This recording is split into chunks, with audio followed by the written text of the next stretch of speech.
Welcome to Inside Creative Minds. I'm your host, Trey Goodman. On today's show, we'll meet a painter who paints with everything but a paintbrush, and later we'll meet a couple of creative people who make websites happen. We met up with Kyle Jordre at his studio on Grand Avenue in downtown Phoenix. Well, Kyle Jordre, welcome to Inside Creative Minds, and thank you so much for letting us be in your studio space here on Grand Avenue. My pleasure. I'm looking around and it's color and more color. Why do you create and what's the color all about? Why do I create? Yeah. It's a way for me to express myself. It's a way to get things out of my mind. It's and my mind's full of color. It's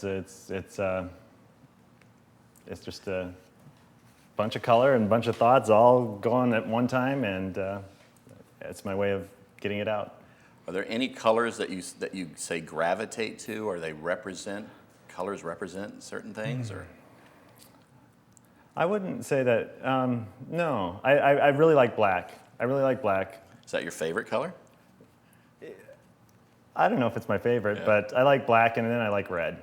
Okay. I like those two. Yeah, they really do something for me. They certainly pop. I mean, we're going to be looking at your work as we talk, and as you paint, you're sort of unconventional. Can you talk about that? What I do is I roll out canvases on the floor, and then I look through any tools that might be around that might have in the kitchen, maybe a spatula or a grilling fork or a serving spoon, and then sometimes I create my own implements or tools. I'll duct tape things to bottles, and I'll. Where did that get started? I think really it was when I first started painting. I was trying to figure out how to get a lot of paint onto a canvas in a fairly quick time. Okay. Because I don't have necessarily that much patience when I'm creating. I want to see this come to life. I want to see this happen in front of me. And so I started off with a squeegee. Okay. Yeah, so because I thought of the shower. When you're showering, you clean your bathroom, you clean the stall window or whatever. It's like, all that water just comes off that squeegee in a big wave. Yeah. And I thought paint would do the same thing that water does. And so I started with a squeegee. Well, let's talk about your background. One, how long have you been painting? And two, what was your background before that? Well, I've been painting now for a little over 3 years. Which is amazing to look at your work. I mean, you've only been doing this 3 years? Well, thank you. Yeah, And so the next question's got to be, everyone wants to know, what were you doing before you discovered you were an artist? I think I was an artist in a way because I was teaching sixth graders. Okay. I was dealing with 180 sixth graders every day. Wow. So yeah, I taught sixth grades, basically social studies. I was elementary certified, but I taught sixth grade social studies for about 11 years. But you're a painter self-taught, are you not? I am, yeah. I'll speak to that. I mean, there's something that's there that's I'm not aware of myself even. Okay. It's a gift or a talent that I somehow uncovered one day when I was remodeling a home, and I thought there needs to be some art on that wall. Yeah. And I thought, why don't I just try to make something? And really? It was about three and a half years ago that was the first time that I ever painted anything. And how'd that make you feel? Well, it was great, I guess, because I mean, people would come by to see the house, or my friends would come by and they'd say, "Where'd you get that painting?" And I'd kind of sheepishly say, "Well, I made it." And then what were their reactions? Oh, they had great response. They were like, "Wow, can you make me one? Can you?" And I'm like, "Sure, I'll give it why not?" So. Well, your work is not titled, except for there's 3 pieces, which we'll speak to in a moment. But why is the work, for the most part, not titled? Well, I believe as an abstract expressionist kind of painter that the image is really just a bunch of splatters or a bunch of drips or a bunch of poured paint on a canvas that I've created. Okay. And there's no way that finished product or that finished piece is going to be the same thing when someone else looks at it for the first time. Okay. So when someone comes in the studio and I think, what are they going to get from that, or what are they going to interpret that as, or what are they going to see? And I see if 1,000 people see a painting, I think there will be 1,000 different interpretations or views, and I don't want to have any influence. Oh, by naming it. By something? naming it, Oh. yeah. I don't want to have any influence on the viewer until they've been able to process or look at it or take it in themselves, because, you know, and for me, I've named some because three, right? yeah, and I don't want to name the other ones because, to me, I think that will help. Maybe the piece can broaden rather than narrow. What I see happen for me is that when people, you know, come in and they say, you know, the painter is trying to express his feelings on, you know, global warming or whatever, and that's what they're going to look at or try to find in that piece. Whereas if it's not named, they can look for whatever they want, or they can see whatever it is they're going to see, and then we can talk about it and have dialogue, and art creates dialogue. And that piece, instead of narrowing, can broaden. It can become those 1,000 different things. It can become those, you know, infinite number of things over time. Well, you know the viewers are going to want to know, and we're going to show them the three pieces that you did name and why you named them. It's What Are You Looking At, By Our Hands, and Gale, right? Yep. So a little bit about those. Yeah. The first one that I did was Gail, and that was there was a couple. Well, a friend of mine had passed away, and I knew, and her name was Gail. Okay. And a couple had asked me to do a piece for her. So. Okay. And as it was coming out, I just thought, you know, what can I name this? And it had started with a purpose. It started with Gail. It was a memorial of Gail. Okay. And so it had a purpose when I started. Okay. And I think that should be preserved. And naming it over, and that's what I think naming does. And is the other it preserves two? it, yes. The other two? The other two started, Same way? Yeah. What are you looking at is, it was for Free Arts Arizona, which is a program that helps youth that are having difficult times. Okay. And they do the help through arts programs, and it was a fundraiser for that, and it was a charity fundraiser. So so the three pieces that you've done are all really for a purpose, and so that's why they had Right, the name. And yeah. the third one is By Our Hands. yeah, and it was to raise awareness for the infant mortality rate of the African American community in the Valley. Okay. And so it was an actual belly cast of a pregnant woman, and so they had an exhibit with probably 15 different artists in the community had done their own interpretation, or they all got a belly cast that they then were able to paint or to create a piece from. And so, yeah. Well, how do you want people to respond to your work? I know you said you didn't name it intentionally, but what sort of response are you hoping for? Or My favorite thing is when someone comes into the studio and they have this urge to go up to the piece and touch it, or they have this urge to go up to the piece and get really close to it, because my goal is to draw them in somehow. I want them to be drawn to the piece. I want them to, you know, kind of interact with it and take it in. And I think that, you know, if they do that, then I've been successful, because they want to see what, you know, they want to walk up to it, and they want to, you know, get deeper into it and look at it. And then the great thing is when they back away from it again, as they back away, or at least I feel as they back away, there becomes a total picture. If you're up close, you can see all these little tiny splatters or these little tiny little things. But then as you back away, you know, then there's even a bigger kind of picture there, a bigger piece. So I love it when people, you know, step up and go back and, you know. really just take it all in? Yeah. So I think that's my goal, is to just have them get into it. That's cool. Yeah. Hey, this is an artist statement you made. I'm going to read this and just sort of get a reaction from you. When I paint, I get lost. I get lost in a world where I wonder about things that trouble me. What is that? My mind is always going. It's always constantly going. And when I paint, I'm able to really get into my head, and I kind of lose myself in the pieces that I'm working on. And I'm able to think about, you know, anything that any big issues, any of the war or whatever it might be. That just is, or maybe my parents or my family or whatever it is that's on my mind. Right. I'm able to block everything else out, and I can really think.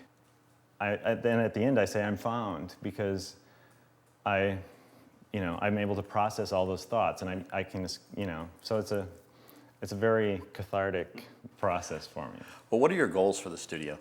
To survive, to make it, to always be here, to always have a place where people can come and say, I'll see you next month. I want to have a place for my art. I want to have a place for others, down the line. So you really want to be a part of the art community? Oh, yeah. Yeah. I mean, and you are now, of course. Yeah. But more so? Definitely. Yeah. It's a great, I'm new to the art community, and, so it's a great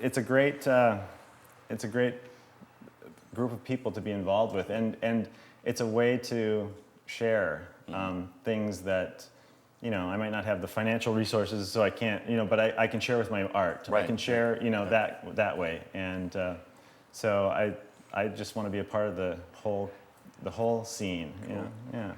Well, let's talk about piece 89. Okay. I know that's sort of a special piece. It's about a 14-foot piece. Describe it, and what is that? Why is that piece? Why does that hold so much? For me, it was a piece that, as I was working on it, and after I had finished it, I'd worked on it for probably about 24 hours straight. I just kept walking around. I paint flat on the floor, so I walked around probably 200 or 300 times at least as I would throw paint on it, and I basically collapsed after it was done. I just went and passed out on the sofa because I was so tired. I just put all myself into it. Like nonstop. Yeah. Wow. And then when I left it to go fall asleep, I thought, if this dries the way that I hope it dries, right, this could be a really good piece. Right. And when I woke up the next morning, I saw it and I was like, wow, I need to call somebody. So I said, come look at this piece. And anyway, for me, it's almost a defining moment, it sounds like. Definitely. It was like a milestone, or it was a touchstone. It was one of those things that what I'm doing, there's something there that I'm not aware of. There's this gift that I've been given. Right. And this piece was confirmation, or it was proof, I guess, if I needed proof. It was that this was it. I'm doing what I should be doing, and it feels like, I'm growing. It feels like I'm able to express myself. It feels like I'm doing what I'm supposed to be doing. And that's got to be a cool feeling, right? Oh, it was amazing. It was amazing to have that feeling. Yeah. Well, Kyle, we're so happy that you came to the Valley, and the studio is always one that I stop by on for First Friday here on Grand Avenue, and I'm just so happy that you agreed to be on the show and allow us into your studio, and I hope one day we can catch up with you and see what work you're creating next. Who knows? I mean, as creative and as much color as you use, I don't know what to expect, but it'll be something very cool, I'm quite sure. You're welcome anytime. Well, thanks so much for being on the show. You bet. Cool. When we come back, we'll meet the brains behind organic web design. But first, a short message from our sponsor. Brought to you by SCF Arizona, the state's largest provider of workers' compensation insurance. We help Arizona workers stay safe while helping Arizona's economy by keeping insurance costs low, giving money back to businesses, and giving back to the community. SCF Arizona, at work for you. Supporting locally owned businesses is better for the economy, builds unique communities, and preserves the environment. Find out more at localfirstaz.com. Think local, buy local, be local.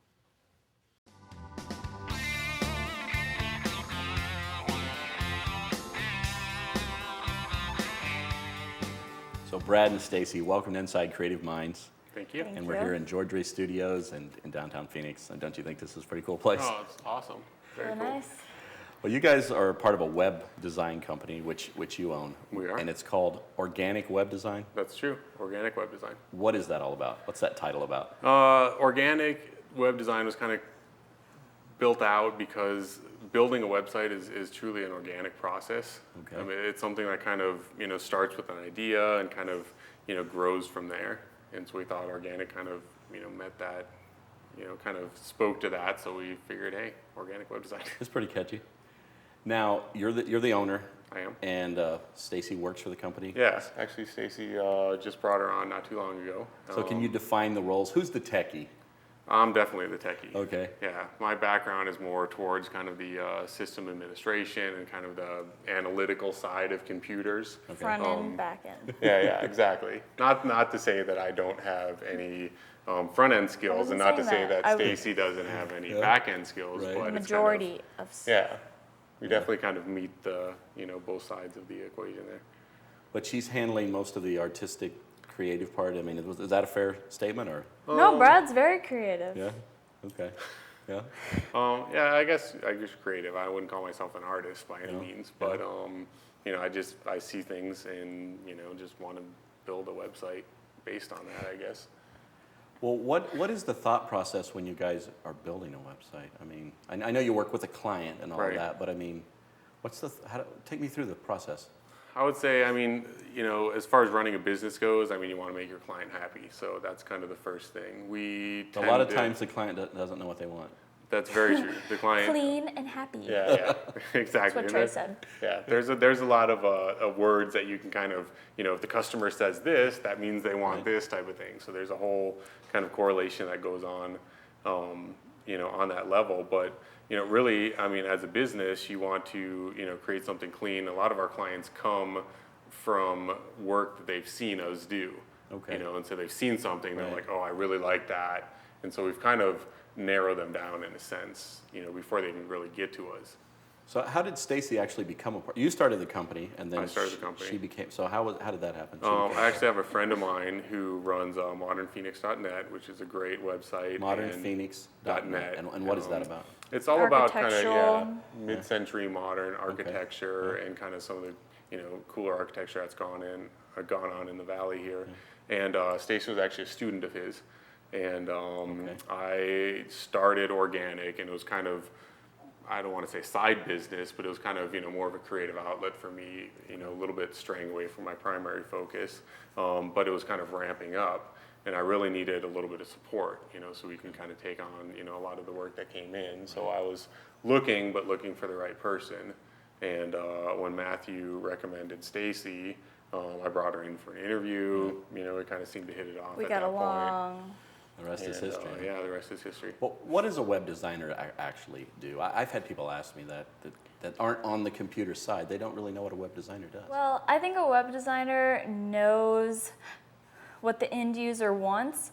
My degree is actually in graphic design, and I think that's very different because when you're on the web, you're using a lot of different technology. People navigate sites differently, and I think that a good web designer combines knowing how to create a site that people can go through smoothly and also knowing how to code that site to make it function, because there's a lot of designers out there that can draw the front end, like make the interface, like just draw a picture and say this is what it's going to look like. Right. But then it's a whole nother thing when you have to actually make it work. And a lot of that is what we call the UI, or the user interface. Okay. And so, like as a not only designer but as a technical person that's putting pages out there, you want to think when it comes to a particular path that someone's going to go through on the site. You want to think if they want to come to your site and they want to do this, you try to shorten that how many clicks it takes to get there. The So less it's kind of- confusion, the better. Yeah, so that's really kind of our forte, is kind of clean, keeping those, very simple, very easy to navigate, websites where you go there and it's an intuitive thing. Where you just kinda Is go that there. sort of your philosophy then of building websites, or? Well, I think in life generally, Really? the more simple the it better.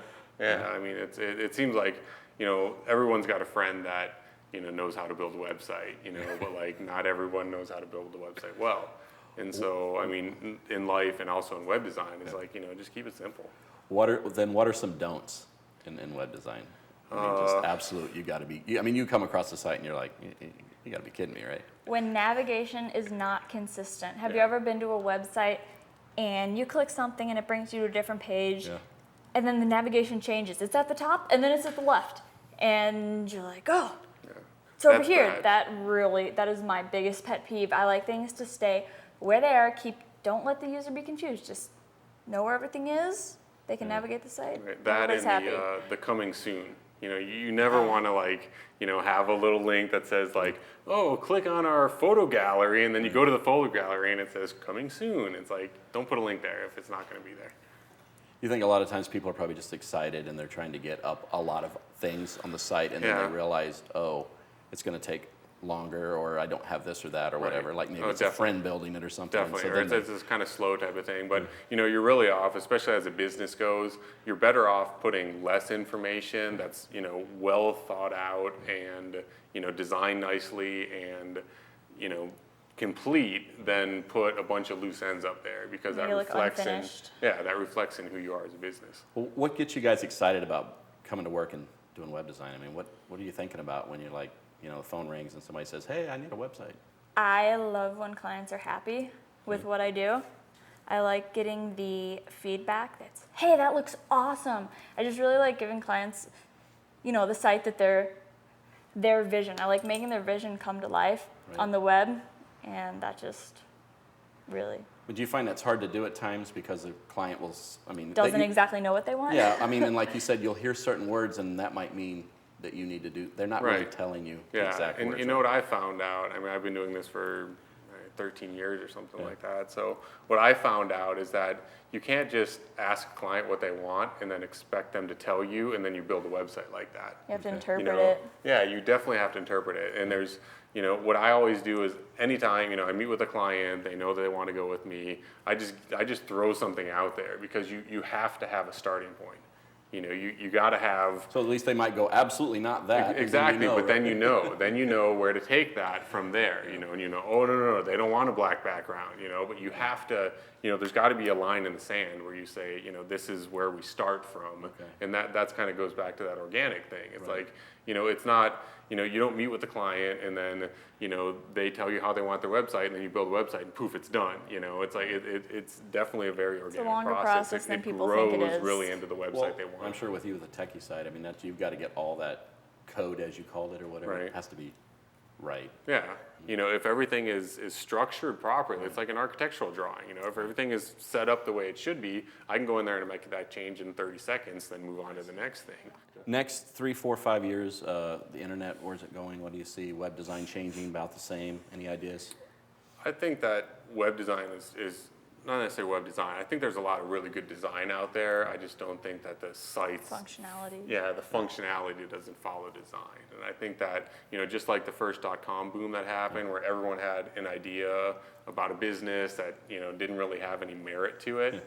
It's the same thing with design. There's been a lot of really cool designs that have come out, but they didn't have the site, or the interface to kind of support it. So I think that it's really going to kind of make a shift to where the usability is going to catch up with the design. Okay. So now you guys are webbers by day, but you do have some other artistic outlets, right? Like webbers by day. Batman at night. Batman. I actually have more of a fine arts background. I took private art lessons when I was a child, and eventually realized that the best way for me to pursue that as an adult was with graphic design. But I'm definitely really into painting and drawing, but I'll kind of just pick logos. I know logos for sure. I know they can go web, design. But identity design is one of my favorites. I really like creating substance from a company, finding out their background. I'm big into research and really representing who they are. But as far as fine arts go, I really enjoy painting and kind of pick up anything around me and create something out of it. Yeah. And you, Brad? I'm really into manual labor. Yeah.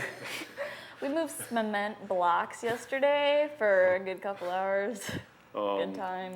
I've kind of gone into this whole mid-century thing, what I mentioned before, that modernphoenix.net. Yeah. And basically I've tried to take as many of these kind of, you know, really cool mid-century modern houses out there that I can find and, you know, kind of rehab them in a bit to make them more livable. You know, knock out a couple walls here and there, you know, and kind of make them, you know, cool spaces, you know, like actual functional spaces to live in nowadays. So that's kind of what I do, I guess, on the weekends. Well, you know, we could talk for another 10, 20 minutes easy, but we're out of time. But I think we should catch up down the road, hopefully see where you guys are at, what you're doing. And thanks so much for being on the show. Yeah, no problem. Thank Thanks for having you. us. Well, that's our show, and I hope you enjoyed it. Now remember, if you want to find out more about organic web design, go to their website at organicwebdesign.com. And Kyle at Jordre Studio says come on down anytime. And he's at 1007 West Grand Avenue in the heart of Phoenix. Hey, maybe I'll see you down there. Until next time.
Hey, do you have a comment for us?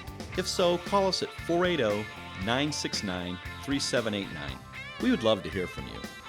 And for more information about our show or to view any past episode, check us out at InsideCreativeMinds.com. Welcome to Inside Creative Minds. I'm your host, Trey Goodman. This is in the shot or not?